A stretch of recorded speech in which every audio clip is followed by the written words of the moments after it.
Yar mateys, this be daily FaB gameplay, I be Lupinefiasco, and today you're gonna walk the plank.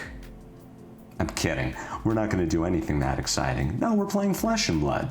What we do here is review replays of games that I played on the Talishar.net client days or weeks ago.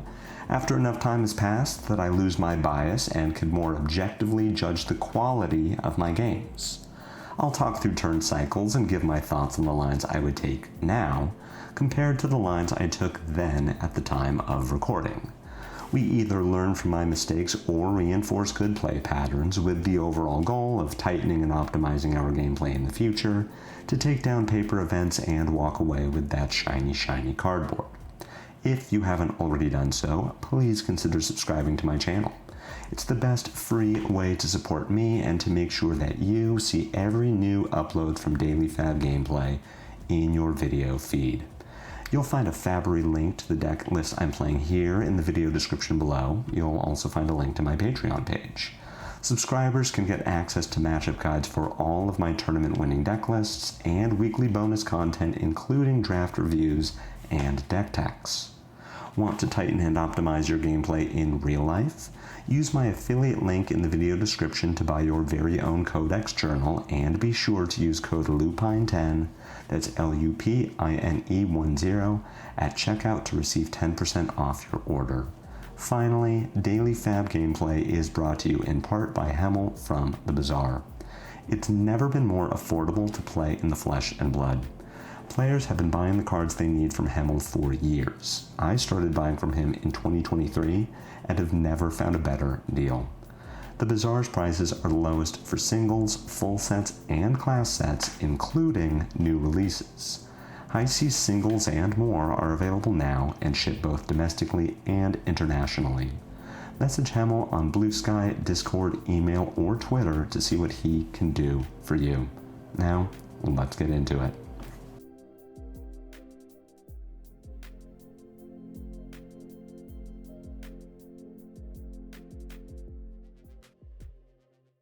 If you're watching this game, thank you so much. I know people usually hate watching mirrors on YouTube. I don't know what it is. It does not matter which hero I'm posting. Could be new, could be old, could be day one release. People hate watching mirror matches. And I think a lot of it comes down to the die roll, very coin flippy. And I won't lie to you, this is a very coin flippy matchup. I won the die roll and I will win this game. But I want to show it because with Cindra, you always have your sequencing puzzles. Cindra, even playing solitaire, gives you something to learn. But I also want to show this because this is my first game against Pudding's list from Hong Kong Nationals. This is entirely red line. I think there were 3 yellows in the 80. There were 0 blues. This deck does insane numbers, and I want to show that off because the list I'm playing here also won a national event. It has 7 blues in the 60. And there are going to be hands where, man, I wish these blues were not blue. I wish they were reds. And it's wild to see what Cindra can do with all reds and Blood Splattered Vest being the only way that she can pay for 1-costed attacks outside of Fealty, Art of Dragon Blood. In any case, we've won the die roll, which means that we're just blocking as much as we can on turn 1.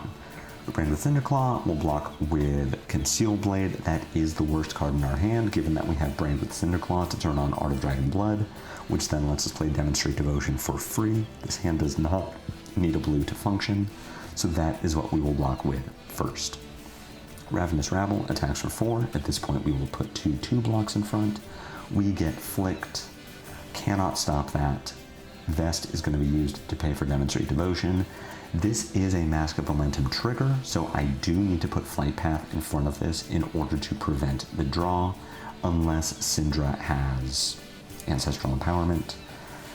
But that is the end of her turn, so we don't get punished by a Snatch. Now, what are we doing with this hand? We have our Ignite into Kunai, into Cut Through, into Ronin Renegade, I believe is the way I want to sequence this. We could sequence it Ignite, Dagger, Ronin, Throw Dagger, Cut Through. and have 3 Draconic chain links. What's interesting here is that Cindra has Draconic Flight Path, so if we send Kunai on chain link 2, we can't count on it hitting. So we will probably need to flick our other Kunai to keep our mask chain alive. Throw Dagger is better being played than being pitched, given that we get a free dagger from our Ignite. So let's just open with Ignite into Dagger. When Kunai gets blocked by Flight Path, I believe that is when we're supposed to use... Sorry, we could use Throw Dagger there. The reason I don't want to use Throw Dagger, why I want to use Flick Knives first, is if Cindra has Shelter from the Storm and discards it. I doubt she will. Most Cindras aren't playing defense reactions in the mirror.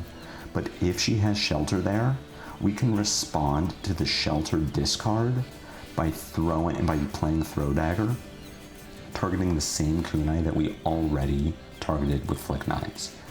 Is that likely to happen? No, because if Cindra has Shelter, she'll discard it before we even get to reactions.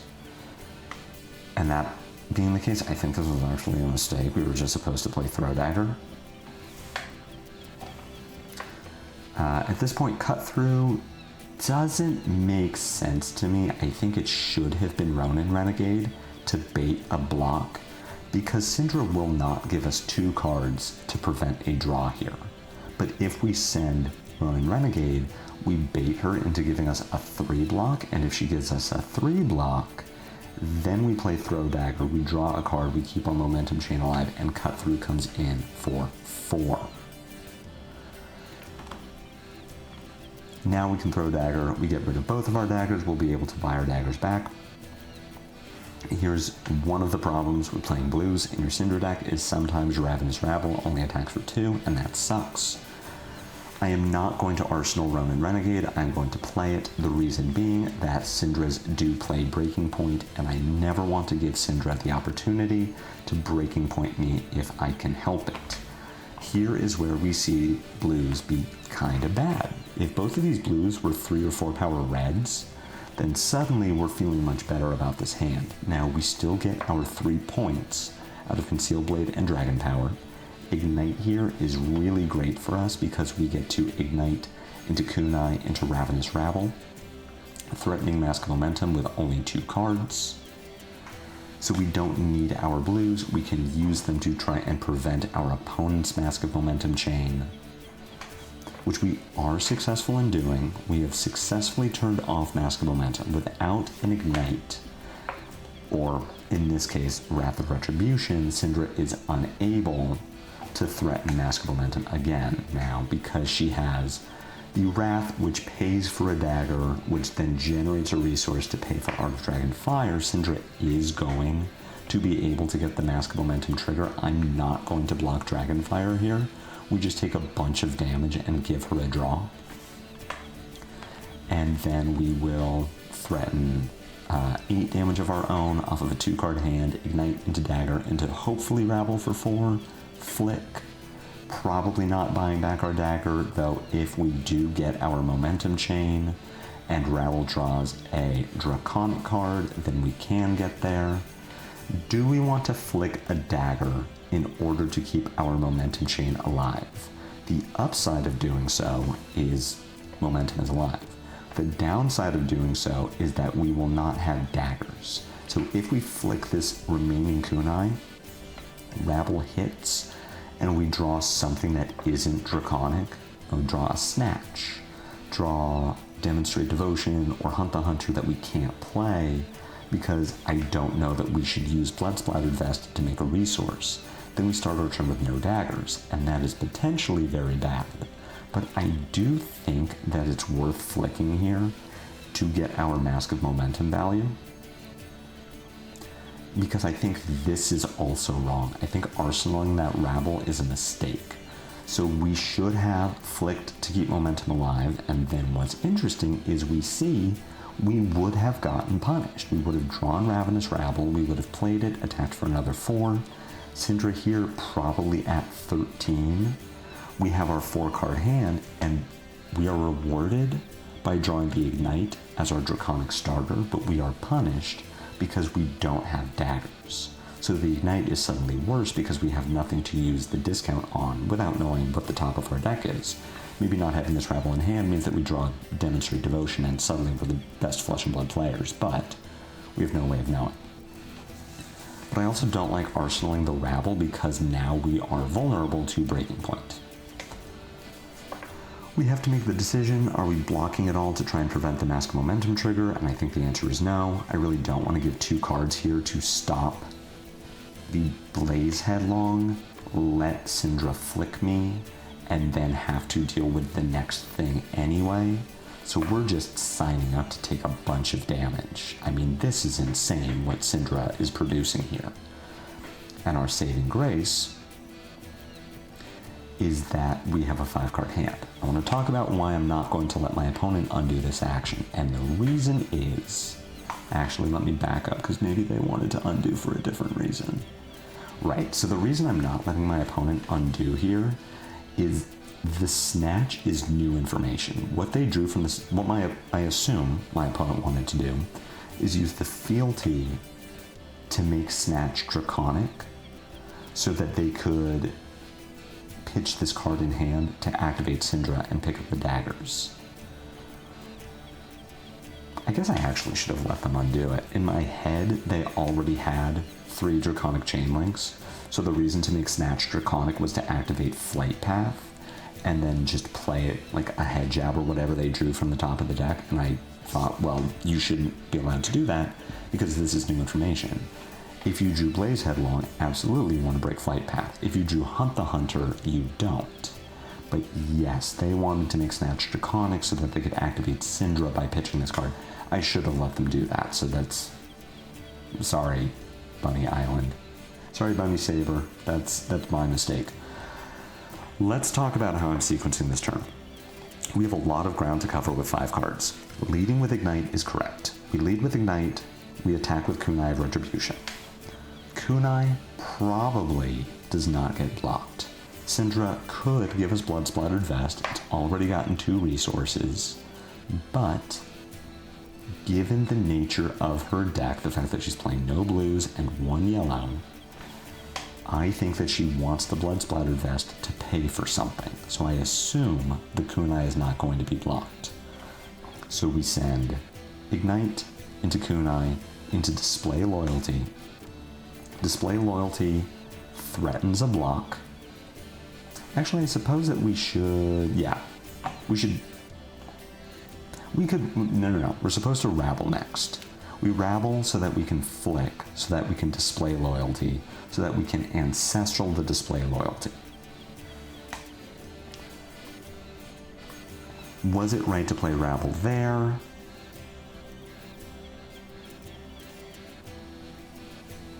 Yes. The Kunai got blocked. I missed something important. So the Kunai gets blocked. Oh, we can't flick the Kunai because we only have the 1 Kunai. Okay, yeah, that makes sense.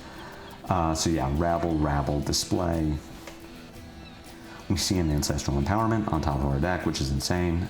We get to send Display Loyalty, which the reason I like this, without knowing that we have Ancestral on top, is that we will bait our opponent to block the Display Loyalty because we have a way to get over the top of a 3-power block, or of a 3-block card.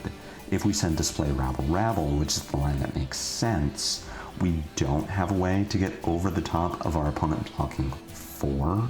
If our opponent gives us a 3-block and Blood Splattered Vest, then we are in trouble because we cannot play this Ancestral Empowerment. We can't get our Rabble over the top of that, and our opponent has 3 cards to kill us from 3, which is something she is very capable of doing.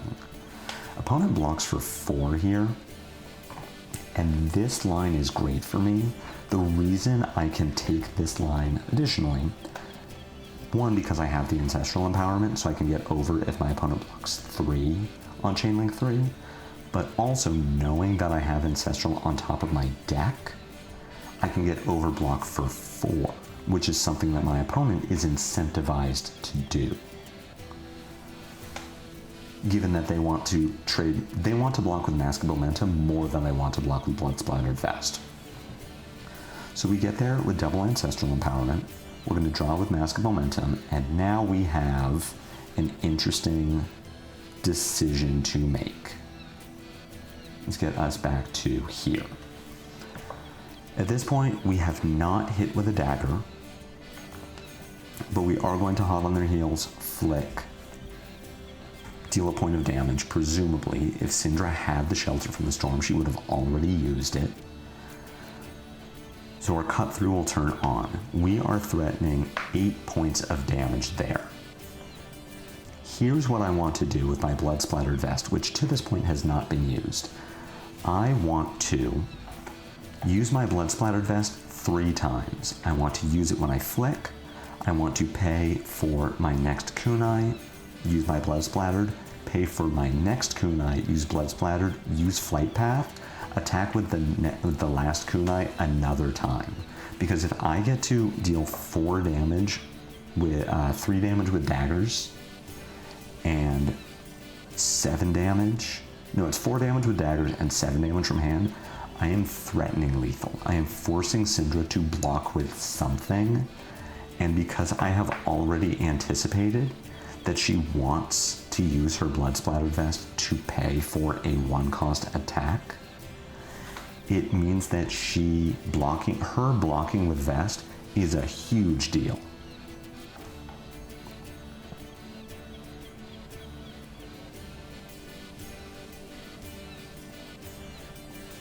At this point, I'll use my Flight Path earlier than I would normally, so that I can send the same dagger twice, so that if Cindra blocks, which she's doing here, then I don't have to give my second dagger. I'll start the next turn with a kunai, which is much better than not starting the turn with a kunai. If I had not used Flight Path there, and I send my second kunai instead, and that gets blocked, I don't have a way to generate a resource to attack with the kunai, which means I keep my Flight Path, but I don't have daggers. And given where we are in this game, and just me needing to not brick on my next turn, me having a kunai is much better than me having a dagger, than me having a Flight Path. I'm gonna let my opponent undo this, and this one I will respect because I understand what my opponent wants to do. They did not lose information. This pain in the backside only represents 3. Cindra does not have a dagger, but I still need to block this, and the smartest card to block with is Lava Burst, which is the hardest card to get value from in my hand. We'll block pain in the backside with Lava Burst. We have a Blaze Headlong coming for 4 with Go Again. There is no downside to me getting hit by Blaze Headlong. The important thing is that I don't go to 1. Cindra has 2 Draconic Chain Links. She can activate her hero now, pitching the card in hand in order to buy back both daggers and flick 1. So if I just put Mask of Momentum in front of the Blaze Headlong, then I die. I take 1 from the dagger and 2 from the blaze. If I block with Momentum and Blood Splattered Vest, then flick Blaze puts me to 1. And at this point, I have options for how I am going to block whatever the other thing Cindra is going to do is. I would like to keep cards in my hand. So I could save my armor and block this with Hot on Their Heels or Ancestral Empowerment. Ancestral Empowerment is the correct card to block with. But I want to keep cards in hand, and if this is Ignite, then I get punished. But it is more important to me that I can do Oath of Loyalty, Hot on Their Heels, Fealty, Ancestral Empowerment than it is that I still have my Blood Splattered Vest or my Mask of Momentum. My Momentum is dead here. So Cindra, thankfully for us, has the 1-cost attack that she is pitching into her hero because she doesn't have the Blood Splattered Vest to pay for it, which then justifies our decision to go all out, use our resources, just send extra daggers to get equipment away from Cindra. We go to 1, and now we just end the game. Oath of Loyalty is going to take 2 cards away from Cindra. Hot on Their Heels is going to take a card away from Cindra. We get to Ancestral Empowerment over the top of whatever 3 blocks Hot on Their Heels, and we even get to Flick Knives to push the extra point of damage for lethal. I mean, worst case here, Cindra puts 4 in front of Hot on Their Heels. We draw a card that we can't play. We just Flick Knives and then Arsenal a thing or pitch it to Cindra and reset. But we do just get there. This game felt wild to me. It felt like we really snatched victory from the jaws of defeat. But the reason that's so wild to me is that we went second. Going second in the Cindra mirror is supposed to be a walk. We got 15.6 points of value per turn. Our opposing Cindra got over an extra point of value on us per turn because of how, for one thing, their draws were insane, but 2, just how the deck is built to have insane draws is like, wow. I haven't tested the pudding list enough to know what the inherent problems with it are, aside from drawing multiple 1 costs in a hand and not being able to pay for them, or not having to go again because you can't break your flight path because you can't hit 3 Draconic Links. I imagine Gravy might be harder for a red line Cindra than for a blue line Cindra because you cannot easily send dagger attacks into Rigor Mortis. But outside of that, I have to think that this deck is much better in the mirror than something like my deck, which has 7 blues in it. And sometimes the best thing you can do with a blue is block 3. This was a really interesting game to navigate, and I think that I did it poorly at times.